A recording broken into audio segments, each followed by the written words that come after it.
அதிமுக கூட்டணியில் பாஜக மட்டுமே இருக்கும் நிலையில் அதிமுக விருப்ப மனு விநியோகம் மந்தமாக நடைபெற்று வருகிறது. இதனிடையே தொகுதிகளை முடிவு செய்வதில் அதிமுக மூத்த தலைவர்களுக்கிடையே குழப்பம் நிலவி வருகிறது. அதிமுக பாஜக கூட்டணியை உள்துறை அமைச்சர் அமித்ஷா அதிரடியாக அறிவித்த நிலையில் அந்த கூட்டணியில் இதுவரை முக்கியமான கட்சிகள் எதுவும் இணையவில்லை. பாஜக வலியுறுத்தி வரும் அதிமுக அணிகள் இணைப்பை மறுத்து வரும் எடப்பாடி பழனிசாமி கூட்டணியையும் விரிவுபடுத்த முடியாமல் தவித்து வருகிறார்.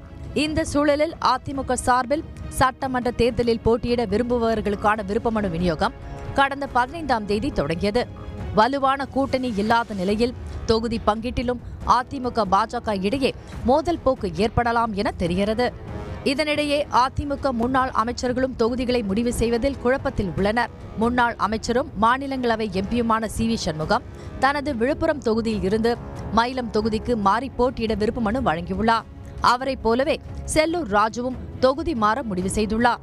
மதுரை மேற்கு தொகுதியில் 4 முறை போட்டியிட்டு 3 முறை வெற்றி பெற்றுள்ள செல்லூர் ராஜுவுக்கு இந்த முறை அத்தொகுதியில் வெற்றி வாய்ப்பு மந்தமாக இருப்பதாக கூறப்படுகிறது.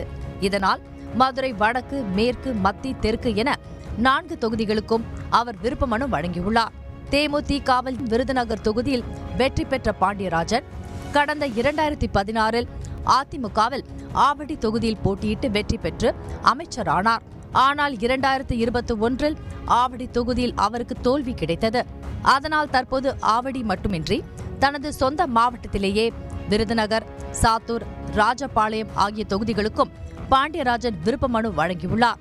அதிமுகவிலேயே ராஜபாளையம், விருதுநகர் தொகுதிக்கு கடும் போட்டி நிலவி வருகிறது. இந்த கலைபரங்களுக்கு மத்தியில் அதிமுக தொகுதிகளை கேட்க முடிவு செய்துள்ள பாஜக எந்தெந்த தொகுதிகளை கேட்கும் என அதிமுகவினர் குழப்பத்தில் உள்ளனர். கூட்டணிக்கு புதிதாக ஏதேனும் கட்சி வந்தால் எந்தெந்த தொகுதிகள் ஒதுக்கப்படும் என்றும் சந்தேகம் நிலவி வருகிறது. இதற்கு மத்தியில் வரும் 23ஆம் தேதியோடு நிறைவடையும் அதிமுக விருப்பமனு விநியோகம் மந்தமாக நடைபெற்று வருகிறது. சன் செய்திகளுக்காக செய்தியாளர் குணசேகரன். உடனுக்குடன் செய்திகளை தெரிந்து கொள்ள சன் நியூஸ் பெல் ஐகானை கிளிக் பண்ணுங்க.